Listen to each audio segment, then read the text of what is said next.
York mayoral race. He's speaking at the moment, in fact. Let's cut live. Thousands more teachers. We will cut waste from a bloated bureaucracy. We will work tirelessly to make lights shine again in the hallways of NYCHA developments where they have long flickered. Safety and justice will go hand in hand as we work with police officers to reduce crime and create a department of community safety that tackles the mental health crisis and homelessness crises head on. Excellence will become the expectation across government, not the exception.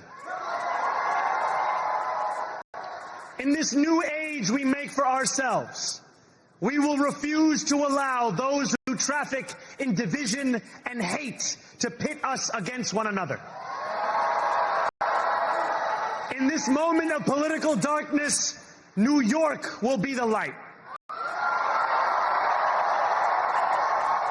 Here, we believe in standing up for those we love. Whether you are an immigrant, a member of the trans community, one of the many black women that Donald Trump has fired from a federal job, a single mom still waiting for the cost of groceries to go down, or anyone else with their back against the wall, your struggle is ours too. And we will build a city hall that stands steadfast alongside Jewish New Yorkers and does not waver in the fight against the scourge of anti-Semitism. Where the more than 1 million Muslims know that they belong.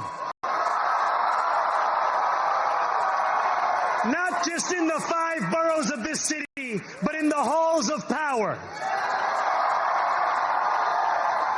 No more will New York be a city where you can traffic in Islamophobia and win an election.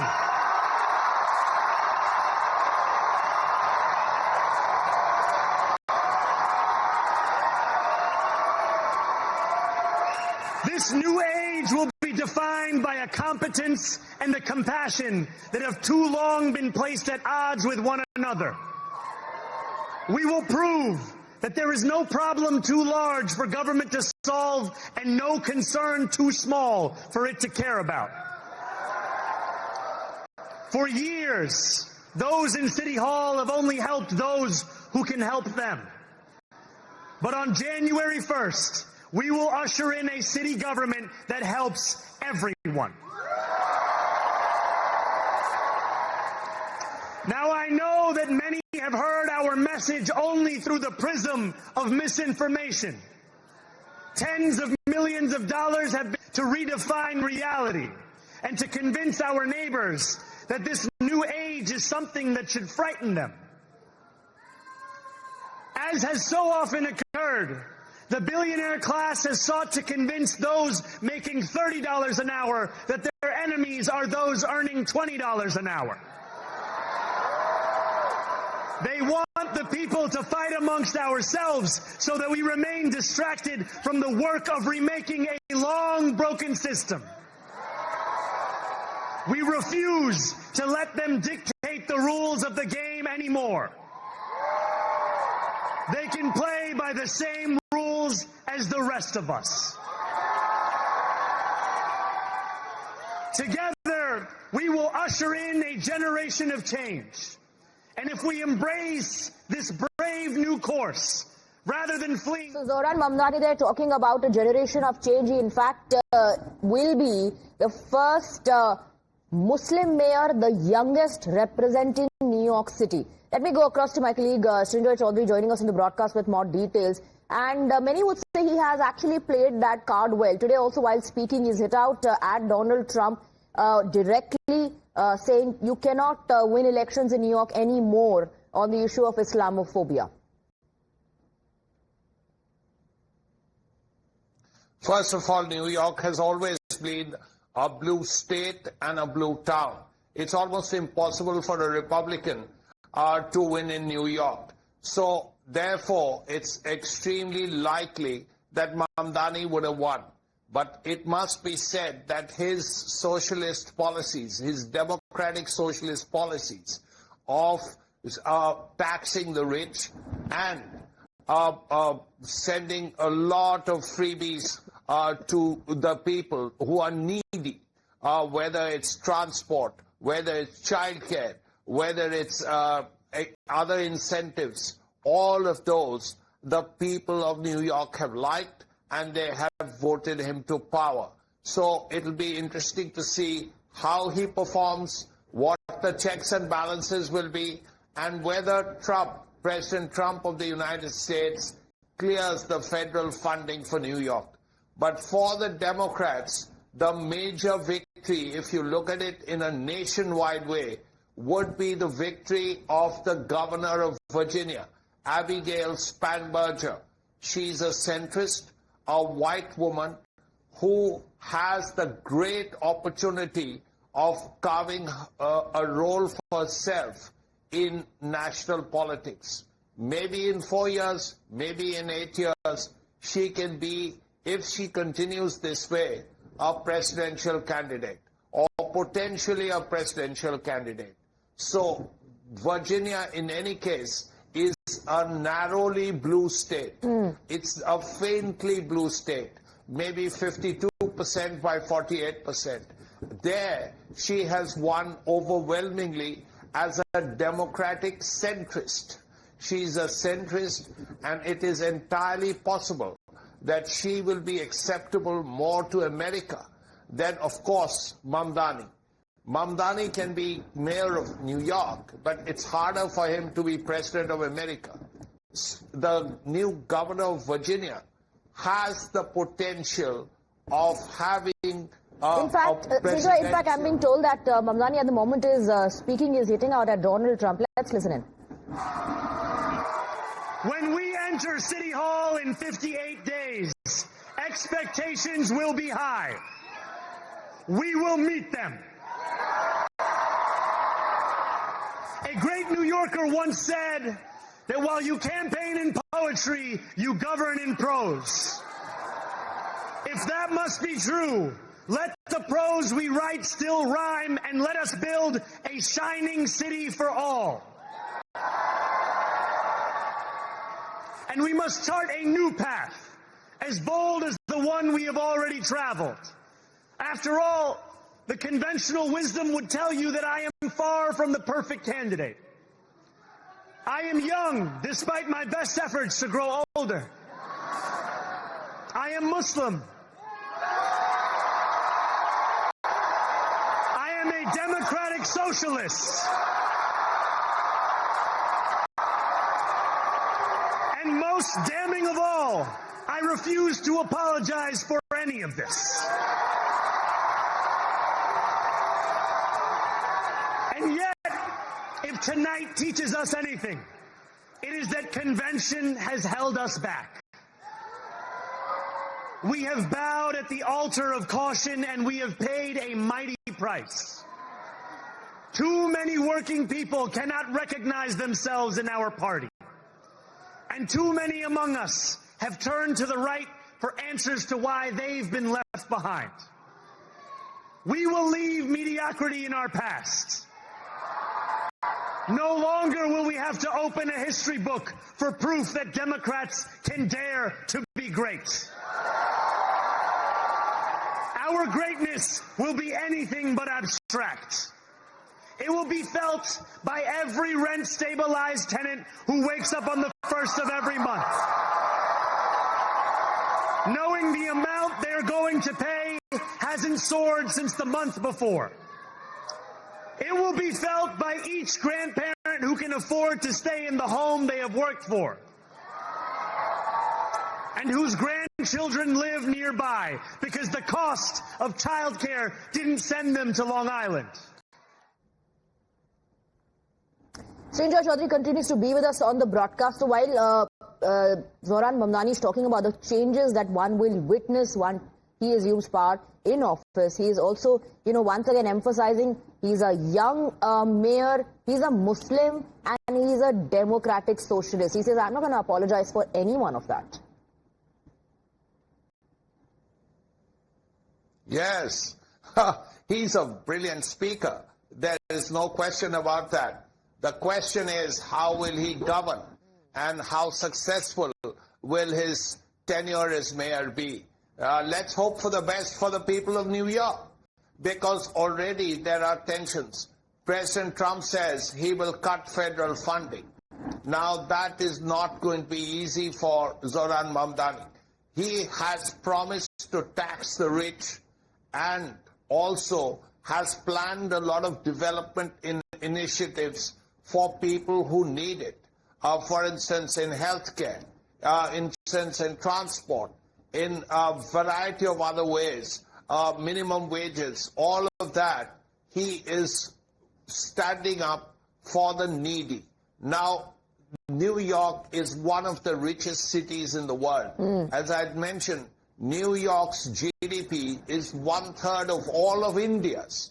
New York's GDP is 1.3 trillion. India's is about 4 trillion. So you can see how wealthy one city in America is. Now there is huge inequality. And that is why Mamdani is the mayor today. Because the poor, the people who have problems with paying rent, the people who have problems with transport, with childcare, all of that have voted for him. Now, how he will do what he has promised to do remains to be seen. But clearly, you're absolutely right. His entire campaign was centered around the youth, around issues like job. He spoke about the working class and he's managed to get their votes. But is it going to make it easier for the people of New York, given the fact that he has now been elected to assume office, or is it going to be a challenging time ahead? How Donald Trump threatened to cut funds, and even today there was a cryptic post saying Donald Trump is your president. Is it going to be challenging ahead for people of New York? Undoubtedly. The only hope is that New York does not suffer, because Mamdani has made some promises. Now, the worry is that if there is a flight of capital, who are you going to tax? Who are you going to raise funds out of? That is one question. The other big worry is the fact that President Trump has said he will cut federal funds. Now, if that happens, then how will all these development initiatives happen?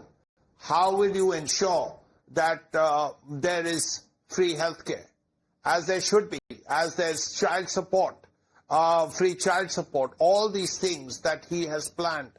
These are good things, but they need financial resources behind them. And let's hope he has the money, he has the resources, he has the initiative, and he is successful.